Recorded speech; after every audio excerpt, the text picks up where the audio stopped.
Hello again, everyone. Welcome back to another video on the woodwind family. Today, in this video, we are going to learn about the flutes and the double reed instruments. So let's get started with the flute. So the flute is another member of the woodwind family. So the way that you play a flute is different than every other instrument in the woodwind family. You saw with the clarinet and the saxophones that you need a reed to play. Well, the flute doesn't use any reeds at all. In fact, all it has is an embouchure hole. So there's a little hole right up at the front where you put your mouth and you blow straight across that embouchure hole, and that's how you play the sound of a flute. So it's sort of like if you ever take a bottle, like a glass or a plastic bottle, and you can blow into it and make that whoo sound. It's the same way that you can get a sound on a flute. So flutes are very, very old instruments. They go back thousands of years to when people a long time ago were making them out of animal bones. And they were very simple instruments. And today's modern flute actually has 16 holes. And you might be thinking, that's more holes than I have fingers. And that's because this guy right here, Theobald Boehm, he invented a system of using mechanical keys to press different combinations. And that gives modern flutes the opportunity to play every note that you would ever need in an orchestra or a band, where when you're playing one of these bone flutes or an instrument you might be familiar with, the recorder, you're kind of limited to the notes that you can play easily. So Mr. Boehm here invented the mechanical key system to play like modern day flutes. Professionals play flutes made out of silver, which is a pretty expensive metal. If you're just starting out on flute, your flute is probably going to be made from nickel-plated brass. So it's made out of brass like the saxophone or the brass family instruments, but it's plated in nickel. Let's take a listen to some old wooden flutes before Mr. Boehm invented the mechanical keys. What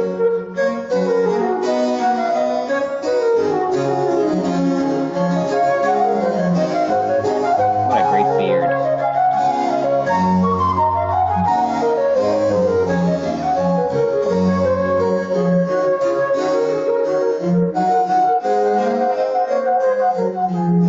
And let's hear somebody doing some interesting techniques on a modern day flute.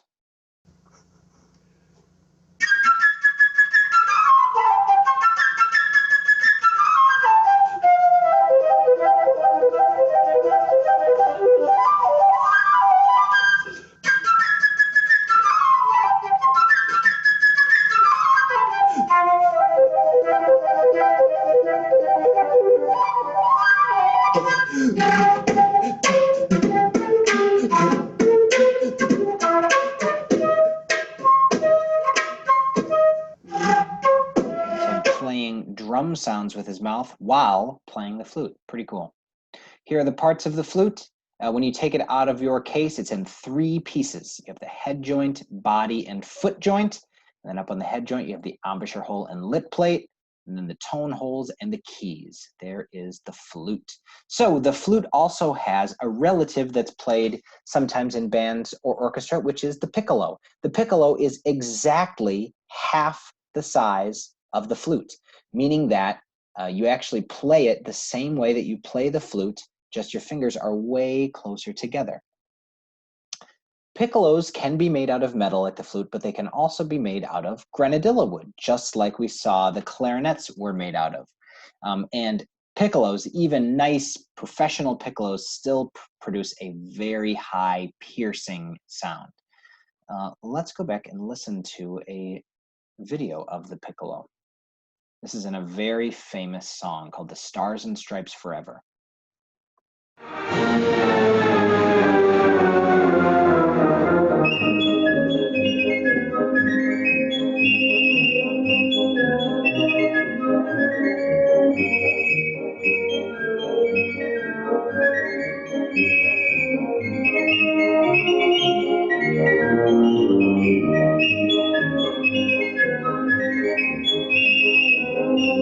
So there is the piccolo. So the orchestra usually has just 2 flutes because they can produce a very high-pitched sound, and the piccolo is only used when needed, not always there. So let's finish off with the double reeds. The double reeds mean that, like the saxophone and the clarinet, use 1 reed stuck to a mouthpiece. The double reeds, like the oboe, the English horn, and the bassoon, take 2 of those reeds and they put them together and they tie them, and when you blow into the tip, the 2 tips of the reed vibrate together, and that's how you get the sound on the oboe, English horn, and bassoon. So once again, just like on the single reeds, they are made out of cane, and players hold the reed in their mouth to make it vibrate, just like you can see here. You put just the tip of it in your mouth. Let's go to the oboe. In centuries past, this instrument was actually pronounced hautbois, Hautbois, which is French for high wood. And just like in English, a lot of times we heard the word hautbois, and instead of calling it what it should be called, we changed it to oboe, which means nothing. But hautbois means high wood. Let's watch a really cool video of a girl playing the oboe in the snow for some reason.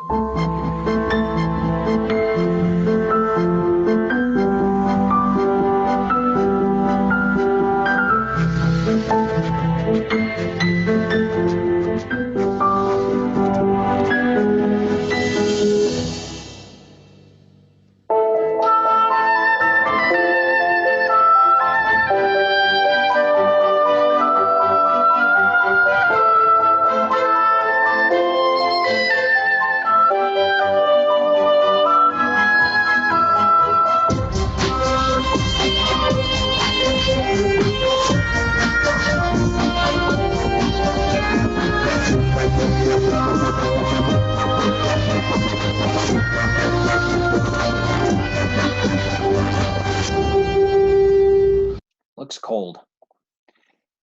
Let's see. The oboe has a very stable pitch. So if you ever go see a professional orchestra, you would actually hear them tuning their instruments, every member of the orchestra, to the oboe. So the oboe plays an A, everybody else in the orchestra tunes their instrument to the A that the oboe plays. So the slightly larger version of the oboe is the English horn. It's a little bit bigger than the oboe, like I said, has a mellower and darker sound. You can see here, the oboe is on the right, the English horn is on the left. The interesting thing here is that the English horn is not English, nor is it a horn. In French, they call it the cor anglais, which translates to English horn, and it is only occasionally used in the orchestra. Let's move to the last instrument in the double reed family, which is the bassoon. It produces the lowest sound of all of these double reed instruments.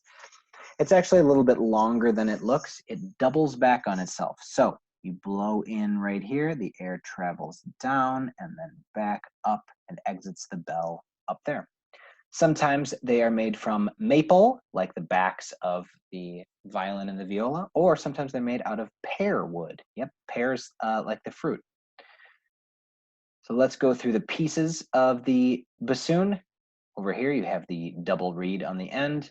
This tube right here is called the bocal, goes into the tenor joint right here, and then down to the boot joint, and then the bass joint, and then up at the top is the bell.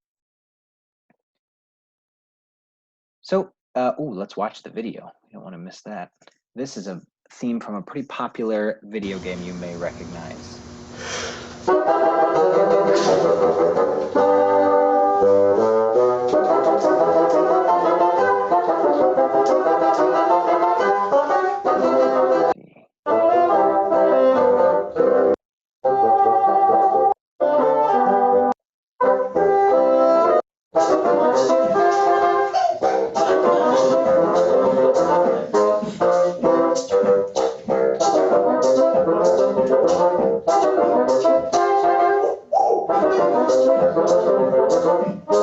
There you have it, the Super Mario Brothers theme on the bassoon.